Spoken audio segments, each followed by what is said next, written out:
So, what is the actual impact that you're wanting to make within the industry? I mean, I think you could probably agree with me. We want to make blue collar sexy again, right? Like True. that's what it is. It's been preached to us for so long that the only way to build a successful life in America is you go to high school, you go to college, you do your fifth year, that final lap or whatever they call it, the lap, the extra lap because you goofed off for the first 4 years. So you do all that stuff, you party, you do this, you do that, and then boom, you come out of college with $200,000 in student loan debt, and you go get a job making $50,000 a year, and you're living the American dream. And I think it's all bullshit, right? Now, don't get me wrong, college is absolutely necessary for certain occupations. I don't want a heart doctor working on my heart who's never stepped foot in, college. Yeah. That's something we need. But nonetheless, the country that we're fortunate to live in was built on the backs of men and women who, laced up their bootstraps every day and went to work. And I'm not saying that at all to downgrade those who have white collar jobs or are, in, the corporate America stuff or Wall Street. Like, everybody has a place for it. But I think we went through this time where it was always just looked down upon. Oh, you want to do a trade? You want to do construction? It's like, well, yeah. Because I can tell you right now, there's guys I went to high school with that are making way more money than I'm making right now. And they just work in the trades and they love it. They're killing it. They don't have student loan debt. They don't have all this crap hanging over them. And they're providing for their families. And yeah, they're putting in the work and their bodies take a beating. But man, they're proud as hell of what they do. And so it's like, we want to make an impact to show that you can make a life, you can build the life that you desire through the unconventional methods. And it's like, what other opportunities are out there that people actually have a passion for but aren't pursuing because their family and friends and society tell them that it's not good enough? Like, it's bullshit, man. Like, we all get one life to live, and my goal, my impact I want to make is I want to teach those that it's your duty to build the life you desire to live, not to listen to what everybody says around you. And so that's the impact that I'd want to make with it, is to teach people that there is opportunity and possibility to build the life you dream of, regardless of what people in society may tell you. Welcome to The Real Build. I'm your host, Bill Reiman, your broker builder. And today I got another very special guest on. I've been meaning to have this guy on for a while. I'm very excited for the audience to hear what this man has to say. He's become a good friend of mine. We've met each other through Top Contractor School, and him and I chatted up quite a bit as far as business, life, and he's helped me quite a bit with some stuff with business and in life in general. He's just a great overall dude. He's a leader. He's a speaker. I think he's a hell of a speaker. We joke about that, but he's a husband. He's the host of the Paving the Way podcast. You guys need to check that out too. He's a member of TCS, like I mentioned, and the CEO of Proline Parking Lot Maintenance, company that he is growing steadily each and every day. Excited to get into that. But Daniel Wright, welcome to Real Build, man. Glad to finally have you on. How you doing? I'm good, man. I'm good. And like I was said, I appreciate you having me on. And it's been a long time coming. I know we tried to get this scheduled a couple times, and then life got in the way. So, but I'm glad to finally make it happen. Yeah, man. Yeah, I'm excited today too to kind of talk some shop with you, talk some life too. And yeah, man, before we get started into that, let's talk about Daniel Wright a little bit. So who is Daniel Wright? But yeah, I mean, you gave basically all the cliff notes of it on the intro there. I mean, first and foremost, I'm a husband. My wife, Kelsey, she's solid, rock solid for me. We've been married to be 9 years in October this year. So we've had quite a life together already. We don't have any kids, and we've got 4 dogs. So those are like our kids. They keep us plenty busy, and we have a great time with them. But no, she's awesome, man. She joined the company full time last year, so she's been with me for a year now. Helping run the company, learning all the ins and outs of that. Left her career in nursing to do that, but so I got her there. I got the company, like I said, that I've had for 8 years now, and we're growing it every day. We're trying to do something new, trying to be that leading edge, that spear of our industry, and just trying to push that. So. got that. I've got a solid family that's spread out all across the country from Florida all the way up to Wisconsin and everywhere in between. So we definitely travel a good bit, going to see them and visit them. With us not having any kids, it makes it easier oftentimes for us to go to them. So we are oftentimes on the road or in the air for holidays, birthdays, special events, things like that. So we get to travel a good bit. Pretty fortunate for that. Otherwise, man, I think about it a lot of times. There's a lot of guys that you and I probably both know that, they can sit and talk for hours about, their fantasy football team or, whatever baseball game or whatever is going on. I don't even know. And I'm like, man, I don't really have a lot of that stuff. Like I like to work and I like to build a business. I like to boat. Like we've got a boat and a camper, so we like to get out on the lake or travel. It's like that's kind of my life. If I'm not working, I'm chilling, and if I'm not chilling, I'm sleeping. So that's about it. But yeah, I mean, that's kind of us in a nutshell. Kind of me in a nutshell. Just trying to figure out how to make the next generation, the people coming after me, have a little bit easier than what I did. And that's I feel like that's what we owe it. We owe it to the people who came before us to make it easier for the people who come behind us. Mm. And so we want to try and build that out the best way we can. Talk about your journey a little bit into construction, because I always like to hear this, how you got into parking lot maintenance, how you chose that over everything else that you could have chose. Like what made you do that? How'd that get started? Yeah. So long story short, because it can get kind of long winded, but I was a fireman for 8 years or 6 years. I'm sorry, fireman for 6 years. And while I was working as a full time fireman, I met the guy who actually started Proline, and he had started it as a part time job. We're still good friends today. Him and his family, our family, we all see each other. We haven't seen him in a while, but we're still good friends today. And long story short, when I got hired on at that fire department, he was getting promoted to a chief's position. And so, like most firemen, they have part-time jobs. A lot of them cut grass, pressure wash, paint, whatever, the trades. And he happened to get into parking lot striping. And so when he was getting promoted, he didn't have time to run the business anymore. He was looking at going to either sell it or shut it down. And he's like, well, I haven't, I've done this for, I think it was like 5 or 6 years, and it's been a pretty good little part-time job for him. He's like, I don't want to just shut it down and see it, right, go down the drain. But, he's like, I got to find somebody who's going to buy it and not just run into the ground. So when I started there, Kelsey was in nursing school.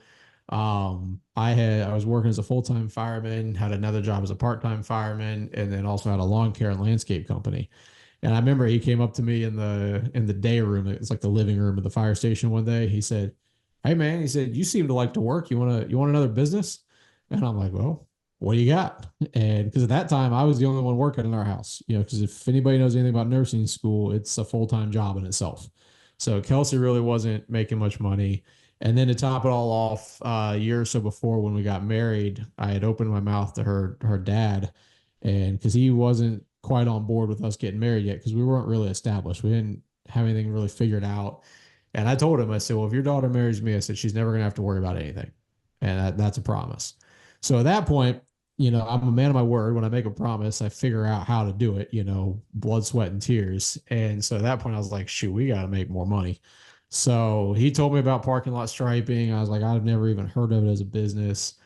So I bought it. I went to the bank. I got a personal loan to buy the company. And it was basically just one machine, one striping machine, a trailer, and the name, and then a handful of miscellaneous tools and supplies. And so I bought the business in August of 2016. And then let's see, we'll kind of fast forward through the timeline. Spring of 2017, I sold my landscaping business for the same amount that I bought Proline for.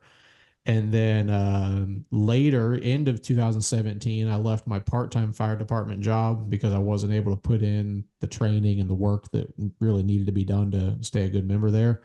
And then spring of 2018, Kelsey graduated nursing school, got a job offer as a nurse, and I left the fire department, my full-time job, about a day or two before her birthday. So we just went all in on it, and we said, all right, this is when we go. And it had been, I mean, for all of 2017, when I was still working as a full-time fireman, I was doing the work just on the off days. And there may or may not have been some days where I was sick and had to go, meet someone or take care of something or something like that and just kind of get things handled. But I've always had a dream of being a business owner. It wasn't until the last couple of years where I actually learned what that meant. But nonetheless, that's always been my dream. A lot of people that are firemen, police officers, military, things like that, like they've kind of had that dream their whole life. And one day I kind of had to ask myself, I was like, is this something that I would be willing to die for? Or should I chase a dream that I've had since I was a kid? I didn't dream about painting parking lots as a kid, but just being a business owner nonetheless. And that's something I learned is that you don't have to, just because you dream about doing something doesn't mean the exact, like, there is no like exact route you have to take. Like you can, there's business owners in all different industries. You and I are in two completely different industries and we have our lives that we've built. So it was something where I saw the pavement industry was very archaic, as I kind of learned about the industry. So whether it was outdated processes, systems, softwares, whatever it may be, and so it was very archaic. And honestly, Bill, I wanted to do something where I could make a difference. And in the fire service, it is possible to do that. There's a lot of men and women in the fire service who have really been cutting edge in the training, the tactics, the approaches for firefighting, safety, things like that. And I was interested in that because, again, like I said, I wanted to make a difference in something, but it wasn't my passion. It wasn't what I woke up thinking about, went to bed dreaming about, and things like that. So when I saw that there was an opportunity in the pavement industry, I'm like, okay, I don't really like this. Isn't like a flooded industry. So let's go on and see what happens. And here we are, 8 years later. And I think we've built a pretty good brand as a company. I get people all across North America reach out to us, following our social media channels, following our personal channels, things like that. So the goal to be able to make an impact and to help those around us in and around the pavement maintenance industry is being accomplished as we speak. So that's kind of the journey up until right now when it comes to getting into this business. So, is paving a passion now? Has it become kind of a passion to you? No, Obviously, no, no. What's the true no. passion? At the end of the day, Bill, I see paving, and I mean, paving is kind of we do that through partners, right? So we don't pave in house. We have partners we work with that do that. We do all the maintenance. So like Mhm. in your world, in the construction world, we're the people that they call after the house is already built to come maintain things, to fix Mhm. things up, keep things looking good and get the full life out of it. So any of it though, the pavement in general is not a passion. The fact that it's a fantastic avenue, a vehicle, and a tool for us to make an impact in and around our industry, that's the passion. Because we've got people who come and work with us and who have worked with us and have moved on to other things. That truthfully, man, when they came here, I don't really know if they knew where they were going. They just wound up here, right? And so we've gotten the opportunity to bring those folks in, have them become, part of our family, whether it's for a short term or for, some of our longest term ones are 4 years that we've got right now. And so we get to actually build these relationships and whatnot. So to answer your question directly, no, pavement is not a passion. It's the fact that of the tool, the vehicle that we get to use it as, that's what's the passion. So, what is the actual impact that you're wanting to make within the industry? At a broader scale, as far as obviously you have your employees, you're making an impact there, but with all the media stuff that you're doing and everything too, what's that overall vision of the total impact? I mean, I think you could probably agree with me. We want to make blue collar sexy again, right? Like True. that's Yeah. what it is. We want it to be attractive. If we look at the last couple of years, go back to 2020 when the world shut down. What Yeah. didn't? Construction, Hmm. the trades. You know, it's been preached to us for so long. Now, I don't know if you mind soapboxes on your show here, so if you need to kick me off of it, go ahead. But Go ahead. it's You're hey, open mic for you. well, that's dangerous. But it's been preached to us for so long that the only way to build a successful life in America is you go to high school, you go to college, you do your 5th year, that final lap or whatever they call it, the lap, the extra lap because you goofed off for the first 4 years. So you do all that stuff, you party, you do this, you do that, and then boom, you come out of college with $200,000 in student loan debt, and you go get a job making $50,000 a year, and you're living the American dream. And I think it's all bullshit, right? Now, don't get me wrong, college is absolutely necessary for certain occupations. Mhm. I don't want a heart doctor working on my heart who's never stepped foot in, college. Agreed. Yeah. That's something we need. But nonetheless, the country that we're fortunate to live in was built on the backs of men and women who, laced up their bootstraps every day and went to work. And I'm not saying that at all to downgrade those who have white collar jobs or are, in, the corporate America stuff or Wall Street. Like everybody has a place for it. But I think we went through this time where it was always just looked down upon. Oh, you want to do a trade? You want to do construction? It's like, well, yeah, because I can tell you right now, there's guys I went to high school with that are making way more money than I'm making right now. And they just work in the trades and they love it. They're killing it. They don't have student loan debt. They don't have all this crap hanging over them. And they're providing for their families. And yeah, they're putting in the work and their bodies take a beating. But man, they're proud as hell of what they do. And so it's like we want to make an impact to show that you can make a life, you can build the life that you desire through the unconventional methods. We've got a guy, Randy sitting over here that does our media stuff. And he's even told me before, he said, before I got the opportunity to work here at Proline doing media for a pavement company, like nobody thinks about that. He went to school for digital marketing. So, he went to college and he can hear me sitting here talking about all this. So I'm sure he's sitting here shaking his head, be like, yep, should have never gone to school and gotten all those student loans. But it is what it is, at this point. But nonetheless, he told me, he said, right before I got here, people were starting to tell him, hey, man, you might want to hang up the media idea. Go get a real job. And then all of a sudden, I met him at a brewery one night and I just struck up conversation. He was working as a bartender there. And he's like, oh, yeah, I do some videography on the side. I'm like, well, I'm looking for people to make videos. So let's see how it goes. But here he is. He told me, I think it was towards the end of last year or so that, he said, he's like, yeah, even some of my family members are telling me like, I need to start thinking about a real job. And here he is working in the construction industry, doing media, which is his passion, and he gets to do that. And it's like, what other opportunities are out there that people actually have a passion for but aren't pursuing because their family and friends and society tell them that it's not good enough? Hmm. Like it's bullshit, man. Like we all get one life to live. And my goal, my impact I want to make is I want to teach those that it's your duty to build the life you desire to live, not to listen to what everybody says around you. Because unless you trade places with them, you should not take their advice. And so all those people who want to speak into your ear, and they may be great people, don't get me wrong, right? Like I've met some fantastic individuals that I would never take advice from, and that's okay. And there's nothing wrong with that. But nonetheless, it's you definitely have to swim upstream. You definitely have to be uncomfortable with or be comfortable with being uncomfortable and going against the grain, but it's worth it in the end. And so that's the impact that I'd want to make with it, is to teach people that there is opportunity and possibility to build the life you dream of, regardless of what people in society may tell you. Man, mic drop moment right there.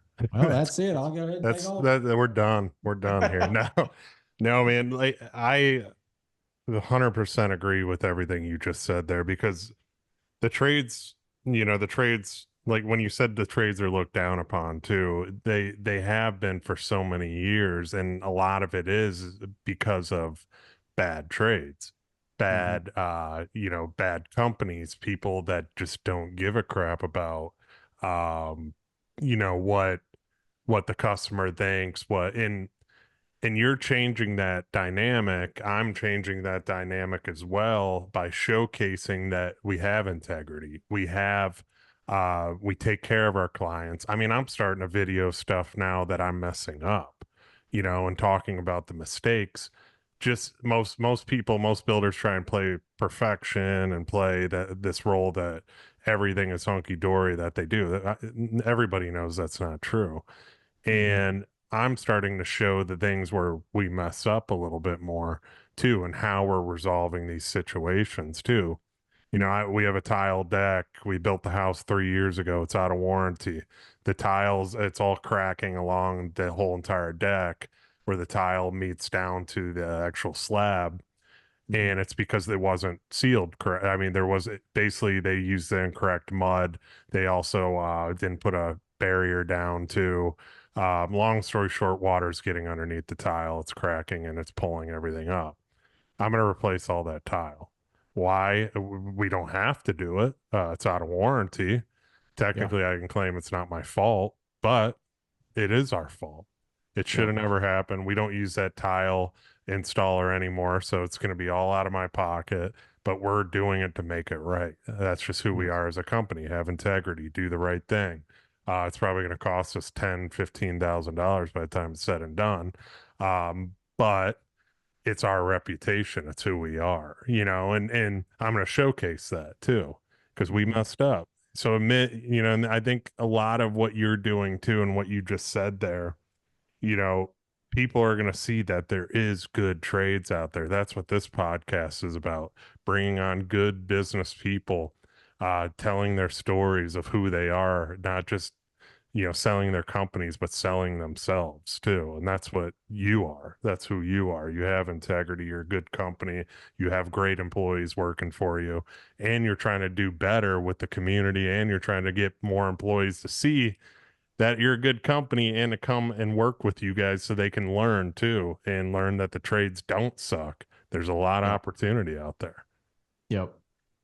Yeah, exactly. I mean, you hit on a big point also from the impact standpoint when you were talking about what you're doing for your clients and making it right with them and showing integrity. And that's the other side of it, Bill, is not just showing people that you can come work in the construction industry or in the trades and build your life, but also you can work with the construction industry and the trades and actually have a great experience. Hmm. Right. So creating that positive impact also includes, our vendors, our clients, anybody that we interact with, we want to have a fantastic experience. I mean, hell, just this afternoon, we had a delivery from Sherwin-Williams come in. Guy walked in wearing a hat and a dang mask, something. I don't even know what it was on his face. But he came in and we have a dog we bring to the office and it freaked him out. And he started barking at him. The guy ran out the door. I mean, it was this whole chaotic thing. And the guy makes a comment. He goes, "Man," he said, "if that dog bit me, I was going to sue you guys." And so I was like, interesting. And long story short, I met him in the back of the shop and he was driving around to drop some stuff off a delivery. And I asked him once he dropped it off, I said, "Man," I said, "I got to ask you." I said, "Why is it you think like that? Like, what's Yeah. that? How's that the first thing that comes to mind?" I said, "I've never understood it. I've always wanted to ask somebody that." And I said, "I got you here in my shop, so I figured I'll ask you." And I mean, we had a 10 or 15-minute conversation just about how he looks at that. But I wanted to make sure that that guy, when he walked away from making a delivery at Proline, they said, "Man, that guy was actually pretty nice." Like he asked me a question that was a little direct, but he was talking about it, tried to understand, tried to learn. And that's my hope, man. Like as a vendor, that you walk away from dealing with us and say, "Man, I love when Proline calls on us. I love when they order from us. I love helping them out. I love talking to their guys or their girls in the office." And then same thing with the clients, how their experience is with us. So like the client that you're working with to replace that tile deck for them, they're going to come back 3 years later and still be excited about their experience with RK Reiman. Hmm. And that's just what they're going to have because you're creating that impact, that experience. you know and sure, will that maybe result in a referral or a great Google review? Yeah, absolutely. But honestly, man, the world that we live in today is so full of crap that we have to deal with. Bad customer Yeah. service, bad communication, someone not honoring a warranty or anything like that. To just give someone a little bit of a breath of fresh air to say, "Man, normally a construction company is a pain in the ass to work with, but these folks are awesome." Yeah. Like that's, we Brian even says it, they want to get their clients home to the dinner table without worrying about their projects. Like that's one of their kind of missions with at the pavement group. Similar concept. We don't want people to have to be stressing about their parking lot or their homes after hours or on the weekends or even during the day. We just want to take that weight off of them. So it's any impact that we can make using the avenue of the construction and trades is what we're trying to go after. And it's very similar to what you're doing too.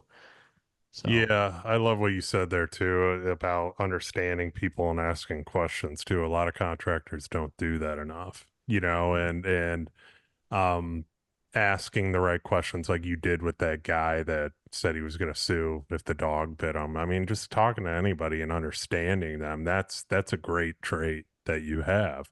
Because not a lot of people are willing to ask the questions too, which reflects onto you and your business and how you operate as well. And I'm always trying to figure out, okay, what can we do better?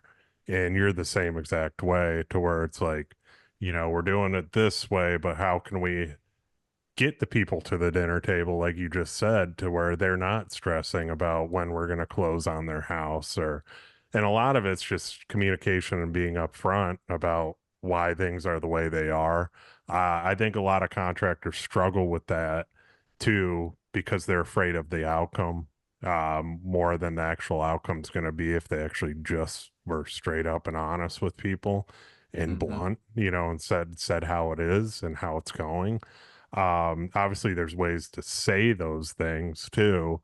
If I have a house that they want to be in it in December and we're closing in December and I can't get them until January, well, I'm not going to BS them and say, yeah, I'm going to get you in December, I promise. No, Yep. it's going to be getting you in January because of this reason. And I'm going to Yep. name all these reasons because you took a little longer to select this. You still haven't made a decision here. We still need to know this. As you explain those things, people start to understand a little bit and the clarity starts to get there too. And that's what you're doing a good job at too. But that goes into talking to people as Yep. well. Yeah, it's a lost art, man. The ability to communicate, I think, is an absolutely a lost art. Whether it's communicating verbally, which that's a big one that people struggle with these days, but even just written communication, and writing out emails or messages is a challenge for a lot of people. So we Yeah. try to we try to deliver on that, and I try to teach the team to do the same thing, through different methods and avenues. I mean, we're a massively over communicating organization, which sometimes is a little bit cumbersome, but it definitely makes sure that everybody involved is on the same page. And that's definitely something we strive to do. How you doing that? How? Yeah. Oh, I mean, whether it's, our internal communication of where we document things or, we use Basecamp, which is a project management system, but we've created it or I guess modified it in a way to be the nucleus of our company. It's one of those things that we have that internal communication that makes sure that we are all on the same page. So we have that track record, that train of thought that is, clear between everybody. And then we do it externally with our clients through that same portal. So that way, one of the things that we always tell people during the estimating process, more or less, is that we communicate before, during, and after the project to make sure we're all on the same page. So we communicate very clearly before to make sure that, hey, we're all good to go. We're understanding what you're expecting of us during the project, especially if it's a drawn out job, that's maybe multiple days or even into weeks, that we're constantly updating them. Hey, here's what our plan is for today. And then maybe, midway through the day, here's an update with some photos. And at the end of the day, here's what we got done. And here's our plan for tomorrow. And we just keep that progress rolling. But we try to meet people where they're at too.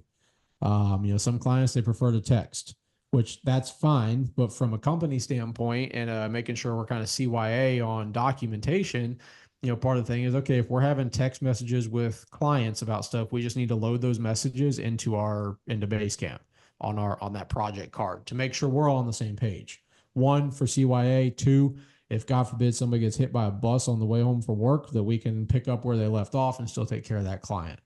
So we just make sure that the communication and documentation is really like dove into really hard, so that we're all on the same page and we're not left guessing.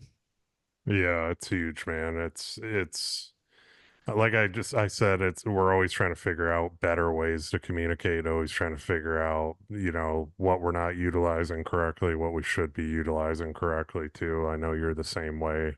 I've seen how you built out Basecamp, um, and built out your systems and processes too, and they're pretty damn good. So, definitely give you a lot of credit on that too. One thing I wanted to get into with you too is I want to backtrack because I wrote this down and you kind of brought it up at the beginning, obviously working with your wife. That can be difficult for certain people. That can be easy for others. That can be, for the listeners out there, there's probably people that are working with their significant others and others aren't, but some may be struggling. I just wanted to kind of get your perspective on that, how that's going. Obviously, Kelsey's new. Well, she's a year in, I Yeah. think, right? Yep. And how has that been? What's the challenges you're facing? What's the greatness of it? Kind of just touch on that a little bit. Yeah, I mean, it's got all of everything that you just listed. Yeah. It's fun, it's challenging. There's learning curves professionally and personally. Overall, I'd say it's been great. And that's obviously a very simplified answer, but it's been great in the ways that, like I mentioned before, we don't have kids. And so getting to do this together is something that kind of brings us together as a husband and wife. Mm. A lot of people refer to their businesses as their babies. And it's true. I mean, it's you would do anything for it, and you want the best for it, and you want to guide it and direct it and grow it and nurture it, everything like that. So for all the years that I was doing it when she wasn't involved in it, she was a fantastic supporter. I'd come home stressed or excited or anywhere in between, and she'd be there to support it and listen and give ideas and feedback. But now that she's actually in it and getting to go through it and walk the journey with me, it creates a lot more unification between her and I, Mm. and that drive, that we just feed off of each other. And both of us, I've actually done a podcast on it before about running hot, and both of us run pretty hot a lot of times. And so I've been I've run hot probably for a lot longer than she has. And what I mean by running hot is just like always on, always thinking about it, always talking about it, always pushing it, you know, finding every little nook and cranny that you can improve on. And so I've been running that way for a long, long time. And so it's weird to even say this, but like in my wisdom that I've gained over the years, I've kind of gotten to transform into that leader for her from a business perspective and kind of coach her in a way that I wish someone would have coached me and said, "Hey, let's go ahead and just be husband and wife for the rest of tonight. Mm. Let's go ahead and just like this problem will be here tomorrow. We'll fix it. It's okay." So to kind of help that, but it's a fine line, right? Because you don't want to squash that excitement and that drive and that momentum. Because I get it. There's been times where some people have squashed it, maybe inadvertently, when I've been like just on it and I'm maybe on the brink of solving something, and someone's like, "Hey, let's just go to dinner and talk about this tomorrow." I'm like, "Gosh, dang it, I was almost there," so I got to pick back up the next day. But nonetheless, so that it's caused that kind of dynamic. I'm sure you can relate, especially being a new dad, that there's probably times where you and your wife go out and you talking about the little one, and you're Mm. like, "Oh my gosh, like can we don't need to talk about how many times you pooped today. We can talk about something else, but you guys also work together too. So there's that side of it. So you guys have a double whammy going on there. But there's times where it's like I'll tell Kelsey, like, "Hey, we're just gonna be husband and wife tonight. Yeah. Like we can literally sit here and talk about our dogs for the night if you want to, or the trip that we got coming up, but we're not going to talk about work anymore. I'm done with it. It'll be there tomorrow." So it's honestly, Bill, like that's maybe been like the hardest part of it. When she came in a little bit, there was some, we had to learn what our roles were. Um, because no spouse ever wants to go to work and say, "Yeah, my husband's my boss or my wife's my boss." Now granted, we have a joke that runs through TCS and through our company that Kelsey's the total boss of the company because it was a whole thing that, got taken out of context and now it just is stuck. But nonetheless, like we had to establish those boundaries, and she's done a fantastic job respecting the years that I've put into building this up until she came along. As far as boots on the ground, because I still count her obviously being there to help build it from a spouse standpoint, but she's done a great job respecting what I've put in as far as learning the industry and how things work and our systems and processes. But I tell you right now, man, she's brought a lot of things to the table in the last year that I either haven't had time or haven't had the energy or initiative to put in place. Mm. Whether it's from a sales perspective, a documentation, administrative, operational procedures, things like that, that she's just really seen from a different angle that I have not had the ability to approach. So that's been fantastic. I think also it's been fun being a husband and wife at work, because I think there's oftentimes, where teams at companies kind of have this weird misconception of the leaders, the owners, and think that, like, I don't know, they're just not regular people with regular problems, you know, and not that Kelsey and I come walking in the door talking about all the shit that we're dealing with, but like they hear conversations about whether it's family stuff going on or, you know, health stuff, whatever it may be. If we're in the office talking just like anyone else would be with their spouse, like they hear that stuff and I'm fine with it. Now, there are times where Kelsey and I go for a walk outside and we handle things in private. Sure. Just like you do with another coworker. Sometimes you close the door, go outside and talk. And that's fine, but it's given the team an opportunity to see us as Daniel and Kelsey, not just owners of Proline. And that's something I always want to keep that, man. I always want to have that image to our team that we are just humans trying to figure this out Yeah. also. So it's been great, man. It's been a lot of fun. She's gotten to come to some trade shows, get to go to more industry events, so we get to travel more together, experience more of this stuff together, and she's just killing it. So, Yeah. um, yeah, I wouldn't trade it for the world. The only thing I would change is have her on board sooner. So, but I will say that, and then I'll let you go on to the next topic. But I say that because I do genuinely enjoy it, but I don't know that I would have been the best version of me to have her on sooner. I think when she came on was at a good point in my personal development to be able to kind of like I said earlier, with through wisdom, be able to navigate that personal and professional relationship and know Yeah. when to shut things off or set a boundary or whatever may be needed. So I think the timing was actually perfect. Selfishly, I just wish the timing would have been earlier. So I agree with you with that too, because Liz's timing coming into our business, we had somebody leave and she was had another job and I approached her with the opportunity and she came in and she took it and ran. It was like the perfect opportunity and timing for that event to happen. I do miss she's not working with us as much anymore. She works 1 day a week now. Um, and I do miss what you said. Like she brought a lot to the table, a lot of ideas, helped me a lot.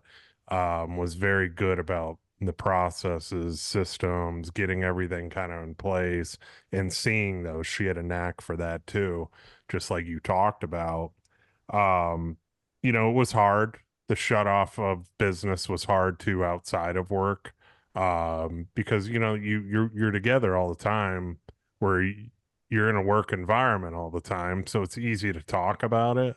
And going out to restaurants, stuff like that, I would do the same as what I would be like, oh, let's just not talk about work. Now it's different where she's not there and she wants to know more about it all the time, and I really don't want to talk about it, because I want to be home and be present. So yep. it's like it's the shift's been hard too. I relate to you in a lot of ways though, because it really does show a strong relationship when you and your wife can work together. And it's not always Skittles and rainbows, not saying that, but it does show, it takes a lot to be able to work with each other, and it shows a different side of you. With me, I was Mhm. very business with business. I'm not no PDA, no, it was like I just kept everything business because I had employees. I'm not gonna be kissing up on her and stuff like that too.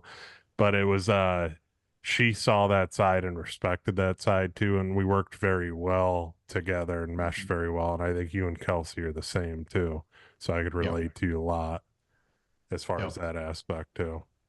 Yep. Absolutely. I mean, we're very similar to what you were just saying. You know, just having to learn that dynamic and then, you know, the boundaries and respecting those. So it's I think it's been great. Um yeah. Yeah, I wanted to go into one of your quotes too about leadership. Leading others and helping them grow personally and professionally is what I enjoy doing. Hmm. Explain that. Yeah. I mean, I think it kind of goes to what I mentioned earlier that we owe it to those who've gone before us to help those who come after us. And in one way or another, you and I both have had people who've gone before us. You know, we have people who've mentored us who, whether directly or indirectly, we've learned from them and we've learned from their experiences, their trials, their tribulations. and it's essentially making our path easier. That doesn't mean it's easy, it's just easier because we've learned from them. And so getting to lead others personally and professionally in whatever capacity that I, am able to help them in is fantastic. Whether it's whether it's a young man or young woman that's going through challenges with their parents, and having to learn how to, like, cut that tie or cut the umbilical cord, as they say, kind of let, do their own thing or whatever it may be. Or, people learning how to handle finances, which I'm not going to sit here and claim to be, the next Dave Ramsey, but like there's just things you can teach people, and that's more the personal stuff. Now, professionally, it's kind of like what I talked about earlier, is you can build the life you dream of. You just got to be willing to put in the work. You got to be willing to swim upstream. You got to be willing to be the black sheep of the family or of the friend group or whatever it may be. And so I think getting to set that example and showing people what's possible is the ultimate, objective, because ultimately they're going to do whatever they want to do. And that's fine. I mean, that's their life, that's their choice. But, if one day that they look back and be like, man, that Daniel Wright guy, when I worked with him for a couple years or a couple months or a summer or whatever it was, he taught me blank. I mean, it's crazy to think I've been in business long enough that I every now and then I get some guys who I catch, I run into them out, locally, or they send me a message on Facebook or Instagram. They're like, man, I remember when you talked to me about blank, blank, blank. And I have to go back and I'm like, I don't really remember that conversation, but I'm glad that you do. And it made an impact on you. Because that's what it's all about, man. Like, that's what we're here to do as leaders, and truthfully, of just contributing members of society. Like, you don't even have to be a leader or a defined leader. You're leading someone no matter where you're at. Yeah. And so that's the ultimate goal, is, to help them build professionally and personally, because those things are intertwined. Whether or not people want to admit that, your business affects your work affects your business. And that's how life is. Ultimately, as you hear people say, build a life you don't need a vacation from. I agree with it. I don't need the vacation. I enjoy a vacation, but it's not like Randy was with me the other day doing a truck talk, and he was recording some stuff, and he asked me what's my favorite day of the week, and I said Monday. He's like, really? Why? I was like, because I'm ready to go, man. Like, I enjoyed the weekend. I had a great time. I did whatever I wanted to do, but I love rolling into the weekday with the momentum of the weekend, because my weekends aren't spent just sitting, we've heard the examples, sitting on the driveway on the cooler, drinking beer, bitching about life. My weekends are filled with fun, whether that fun might be relaxing around the house with Kelsey, might be out on the lake, might be on the golf course, whatever it was, we're having fun. But also, what we're doing, we're still building our lives. I surround myself with people who I have conversations with about building and growing, not griping and complaining. Mm-hmm. And so it's like I get that, like, that kind of that charge, and I look forward to the weekends, but Mondays I'm ready to go. And like, even we were coming home from Chicago this past weekend, and I told Kelsey on the flight, I was like, I'm ready to get back. Like, I'm ready to get going and, get rocking and rolling on Monday. We got a busy week, we got a lot of things to do, and it's just exciting, man. Like, it is genuinely exciting, and I don't know. Sometimes I don't even know what the heck I'm working on, but I'm excited to be working on it Yeah. and just doing something. So, yeah. Yeah, I was gonna how do you pass that on to your employees, that excitement? How do you pass that on, where Monday's their favorite day? You know, with your excitement as a leader, obviously you have a bunch of employees. They're not always going to be excited on a Monday. So I don't know, this just popped in my head, and I think it's relevant to a lot of people that listen to this business wise too. How do you get them to have that same mentality as you, that you're excited the weekend, you had a great weekend, but you're ready for Monday, you're ready to take on the week. So how do you do that? I think, you're bringing up a point of stuff that I've been thinking about that I can do better. As far as, the visibility that I have in front of the team, because we all work at different times and hours, right? Our operations team comes in around 6:30 a.m. to get the day started. Well, the office staff doesn't get here till 8. Mhm. I typically start my day with meetings, out on sites and stuff. So I a lot of times don't get to the office until early afternoon. So it's like we're all here at kind of different times and stuff. But I think even despite that, so okay, the thing I need to work on is the visibility, right? So whether that means maybe every now and then coming in on a Monday morning at 6:30 with the guys and just, hey, what's going on? How's everybody's weekend, whatever it is. Now I will tell you in all candidness, I've tried that before, and the guys don't really like to talk at 6:30 in the morning. They're coming in, they're getting their stuff, and they're getting out on the road. That's what Especially they're on a ready to do. Monday. Exactly. So that's something I've tried. It just doesn't get good feedback. Truthfully, it's like guys kind of look at it like, what are you here for? Like, can you just go do something else and let us do our job? Which I get it. I respect it. I mean, I've been there and done that. Like, where it's like, I just kind of want to come and do my thing, man. But ultimately, I think one of the things that we've done this year that we've tried to pass that along is we've been really, really diligent about monthly company meetings, where we get the whole company. It's typically the first Wednesday of the month. The last couple months, we've been trying to do it around lunchtime. So that way, so like JJ with the operations, he'll schedule that Wednesday as either an afternoon project or like a maintenance day, where it's just, hey, we're going to have a shop day, whatever it is. So it's a flexible schedule. So we'll do it around lunchtime. We get everybody together, we'll go through all departments, any updates, and just kind of, we do an employee of the month award and things like that. Obviously, that's not Monday motivation, Monday momentum, but it's still just kind of showing that constant excitement for what we have, from a leadership standpoint. And so I think the big thing, Bill, is to just have the consistency. Everybody knows me here, and it got better when Kelsey started working with me because she started sharing some of the load. But everybody knows me here is just down to business. Daniel's here is down to business. I've had people even tell me in the past, like, bro, when you walk in the door, it's like you can cut the tension with a knife, and it's like you gotta lighten up a little bit. You gotta like chill out. I mean, you know me for years. Like I'm not the one cutting up and laughing and just living all lighthearted. That's just not me. But I think for a long time it's because I was carrying the weight of everything. Yeah. And when I came here, I had to get shit done because there's only so many hours in the day and there's a lot of people counting on me.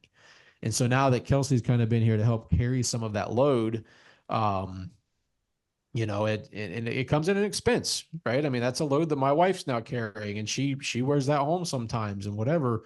But nonetheless, it helps me be able to be more present, be more excited, more, sit and cut up a little bit, talk about people's weekends, their evening plans, whatever it may be, and just be a normal human.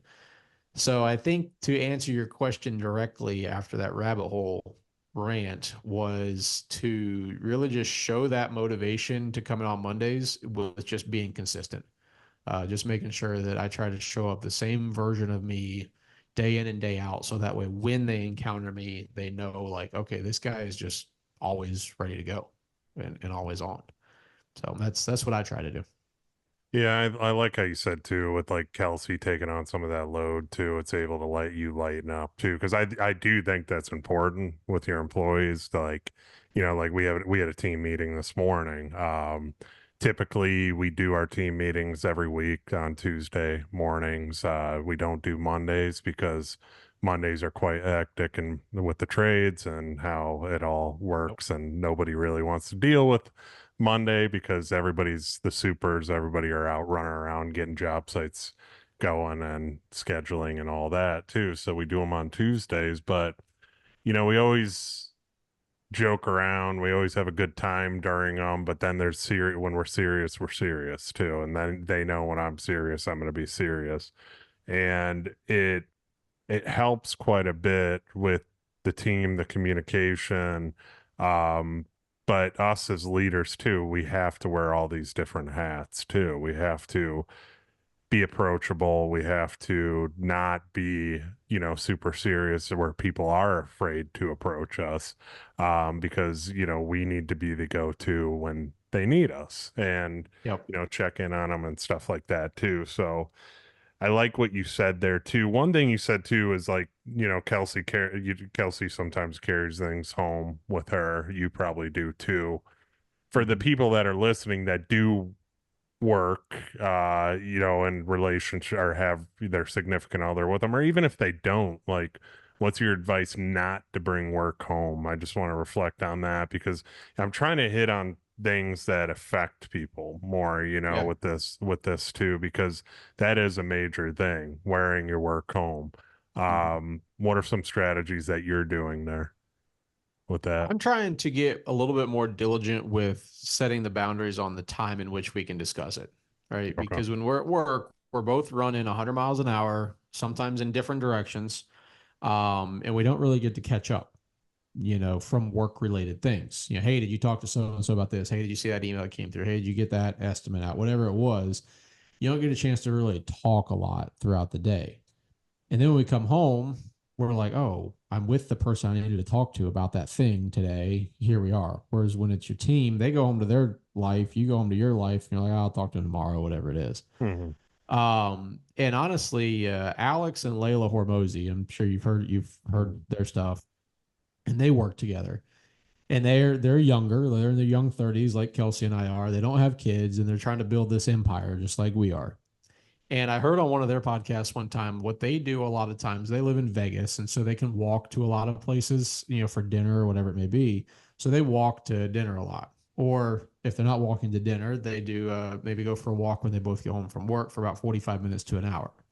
And what they've learned is during that walk, that's their debrief walk. When they go on their walk, that 45 minutes to an hour, that's when they can talk about whatever they want to talk about. So they can discuss work, they can discuss complaints or strategies or whatever it might be.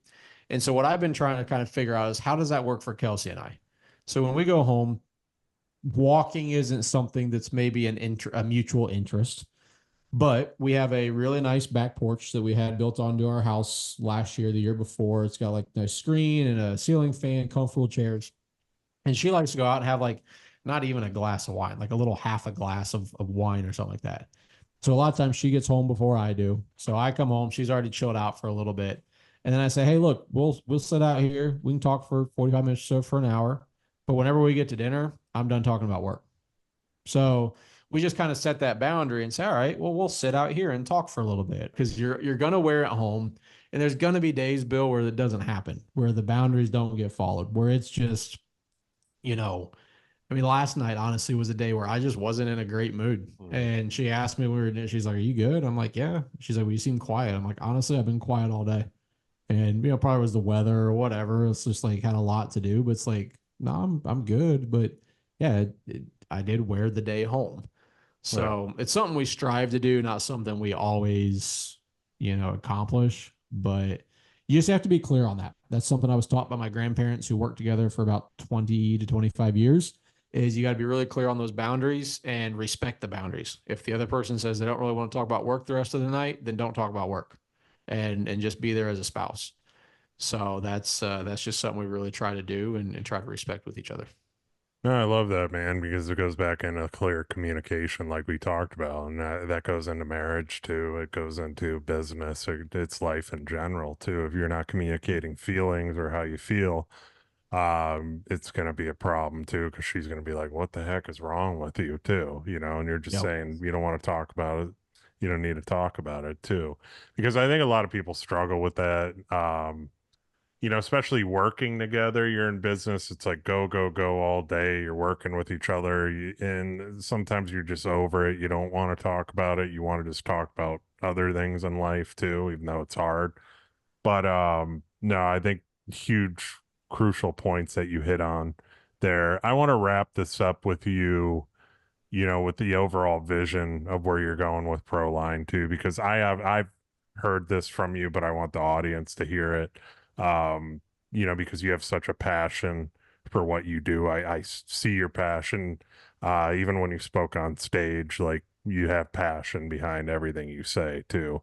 Like I say, I compliment you. You laugh, but you did a great job when you spoke because you can feel like there's not many speakers that draw people, and you can because you can just feel how much you cared about what you were saying. So and I always get that from you when you are talking about your business, and it is a passion to you, as far as taking care of people and helping people too. So talk about the future look in what you're doing, where you're going. um because the reason I want to do this too is because I want to have you back on, whether it's a few months from now, and just do a check-in, as well. That's my alarm for some reason going on. But just do a check-in later on with you and see where things are as far as, I know you were talking about doing franchising with the company, and Mhm. so kind of just an update on that. Yeah, absolutely. Well, first, I appreciate the kind words. I'm trying to do better about taking compliments because I don't always believe everything everyone This says, but man I does do. not take compliments well. Let's I, just put it out there. But yeah, he's if you guys saw the Top Contractor School last retreat, he did a hell of a job up on stage. So speaking, and you can tell the passion, like I said, that you bring behind what you say, because that's rare for people. You can tell like the intent and what and you meant it and you felt it. So well, and I appreciate that, man. And that's honestly when we put the slideshow together, that was the presentation points on that discussion you're referring to. I made it a point to have it very brief, not a lot of notes, because I've always kind of felt that if I have more notes, then it becomes scripted and you're just reading off the PowerPoint, or you're just reading off the things that you were passionate about when you wrote it, but maybe not passionate about in the moment. Those two types of passion presentations are completely different, right? So that's why when I do my podcast, I try to do it within about 48 hours of when it goes out, because I want it to be the real life of what I'm dealing with right now. Now, granted, I could record a week's worth of podcast and it would be passionate because I'm talking about stuff that's those days, but I want it to be relevant. I want it to be, that way when my team, if they decide to watch it when I put it out on Wednesday mornings, that they're like, yeah, we went through that last week with him. He's talking real talk right now. So the passion, man, you gave me goosebumps when you were saying it, because it is 100% genuine. Like, I give a shit about people. I give a shit about their businesses, their futures, whatever it may be. And it's one of those things that I think more people need to actually care about, because we're put on this earth for one time, one opportunity. You get one shot to try and build this life that you say that you dream of. And you have all these aspirations and all these goals and all this ambition, but yet one little thing sidetracks you. One little thing and you're up, it's all ruined. I'm a victim now. And so I think the more that people realize that they have more control over the future of their lives than they give themselves credit for, the more that they're going to actually be able to build the lives that they desire. And so that's why when I get the opportunity to speak, whether it's one-on-one with you on a podcast, whether it's with a teammate in the office, or whether it's on stage at a Top Contractor School retreat, I want to make sure that I'm delivering the genuine passion that needs to be delivered. And sometimes that's passionately listening to someone, right? Sometimes you just need to be really in tune with what they're talking about. And other times that's passionately speaking to someone. And so you have to figure out where that passion comes from. But I think people have more passion in their lives that they need to dig up than what they're willing to give themselves credit for. And it's scary, because you become vulnerable, you become the black sheep, you become talked about, you become laughed at, whatever it may be. But all those people, what is the old saying? You've never been made fun of by somebody who's doing better than you. mhm. And it's always the people who want to talk shit are the ones behind you, Oh yeah. because that's the only thing they're tasting is your shit, because you're far in front of them. So it's like, just get over it and keep on rolling. So that's my little sidebar right there. I know you asked me about the future of the company, so I apologize for taking 3 minutes of No, that. But I love it. future of the company, where we're going with it. So you mentioned the franchising. So this is actually kind of one of the first times I've talked about it publicly in this way. Which, yes, it's fine to share this. You don't have to cut it out or anything like that. But so franchising came up for our company about last August, a little over a year ago. And it's because I started realizing, I'm like, man, like, I want to make a bigger impact, and I'm not going to make a bigger impact by doing this all the day-to-day stuff by myself. And I was like, well, how can we do that? So I looked into franchising, and there's a couple of pavement franchises out there, and they're doing very well and things like that. So we started pursuing that. We, engaged with a franchise attorney, an operations manual consultant, so on and so forth, all the things, right? And so we've spent the last year building all that out. And I'd say we're about 90 to 95% built out from a legal perspective. The beginning of this year, we were hoping to launch everything about quarter 2, so around April or so of this year. And beginning of this year, like a lot of businesses, was just off to an odd start to the year, from work, from revenue, from team members, this and that. So I'm like, all right, we got to make sure that we're stable, we're good, and things like that. And side record. We are growing. We're up, everything like that. It's all great. It's been a freaking weird year though. Yeah. And so, yes, I mean, we had to pivot in some areas. We were planning to zig and we had to zag in some areas we were planning to pivot. So it's been a wild year. So we kind of put the franchising stuff a little bit on the back burner. Then we picked it back up as things, got stabilized for the year. And then we said, and then I started sitting there thinking, I'm like, man, like I had a few inquiries about people asking, hey, is it ready to franchise yet? And I started thinking, I'm like, man, there are people who are going to invest their life savings or potentially someone else's money into this company. And I'm like, I don't feel that I actually have a proof of concept that we can open another location and do what I'm saying in their FDD, in their franchise agreements that they're expected to do. Otherwise, they're in default. So for us, it was like, hey, you should be at a certain revenue mark by this time, so on and so forth. This is all you need to open it. And I'm like, how am I going to hold somebody to a standard that I don't actually know if it's like I haven't tested it? Mm. So what I started thinking about, I'm like, all right, we got to strategize here. And I actually talked with our franchise attorney about it. I talked with our operations consultant about it. And what we're doing right now is we're in the process of getting everything built out to open 3 satellite locations in Greenville, South Carolina, Columbia, South Carolina, and Charleston, South Carolina. The reason we want to do those is they're all about over 2 to 2.5 hours from our location. So it'd be where a potential franchisee would be able to open their location. They're all also completely dull demographics, right? You got Greenville, South Carolina, which is kind of an up and coming, a college type of a town, city, whatever it is. You've got Columbia, which is, the capital of South Carolina, more historical, older, things like that. And you got Charleston, which is more of that vacation retirement type of demographics. So it gives us a wide spread of different areas to open up our businesses and see what kind of results that we get. Mm. And so that's what we're doing now. And the advice that we were given from the franchise attorney was basically let's reevaluate franchising at the end of next year. So at the end of 2025 is what the plan is for that. He said, because it's going to take you a full year, year and a half to really get this thing going and see what kind of results that you're getting. And he told me, he's like, Daniel, he said, I really respect you for doing this because there's a lot of franchisors who just jump into it and That's figure it what out I as was they gonna go. say. Yeah, and then they end up kicking themselves in the butt. He said, and I told him, I said, look, man, I said, I'm in this for the long haul. I said, I'm not trying to just grow it, sell it, flip it, anything like that. I want to make sure what we're doing is right. Yeah. And so then what we'll be able to do is determine one, do we like the corporate growth model? Do we like just building out satellite locations and hiring, branch managers, territory managers, things like that to run those locations? Or do we want to look at there's hybrid models out there to where you can get a location up and running and either sell it to a franchisee as an already operating, location, or you can do something that's kind of like a Chick-fil-A type model where they're operators, so Chick-fil-A owns the majority of it, but the operators get paid off of profit shares and they operate as an owner. So there's different ways to kind of approach it. So that's where we're at with it. But we actually, as of this recording, in a couple of days, we have our first trade show that we're going to go attend for an apartment association down in Columbia later this week. So we're penetrating these markets. Like I said, we're getting the back end of our company or our website built out.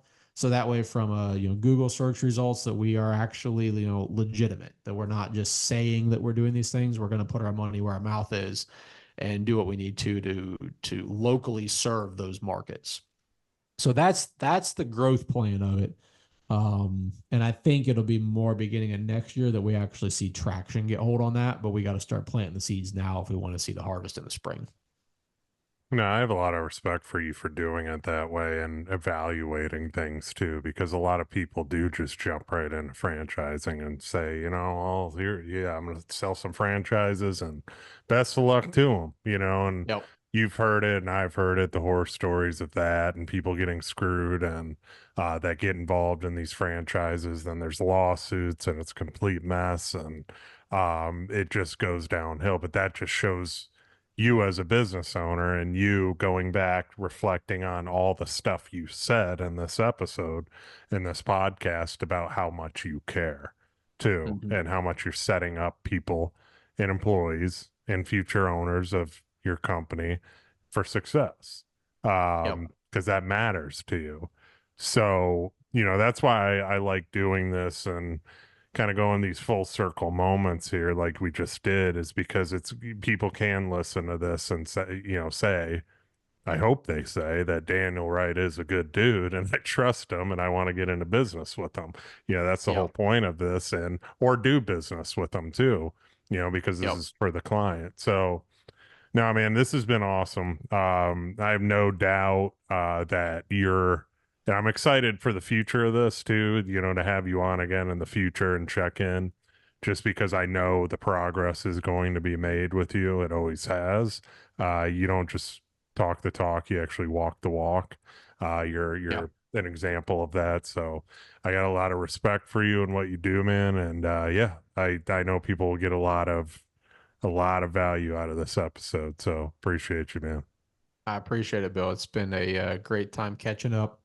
I know we get to do it every now and then on the phone, but it's more fun when we get to do it this way, and you actually get to pull stuff out of me, and I get to see how your brain works a little bit more. So I Yeah, appreciate it, buddy. no, man, I love doing this. I love having people like yourself on here too, man. It'll definitely give some value to some people out there for sure. And where can people connect with you, find Proline? Yes, I mean we're on all the social channels, all the YouTube, the Instagram, Facebook, LinkedIn, anything. The handles are a little bit different on each one, but if you search Proline or Proline PLM, we will pop up on any of them.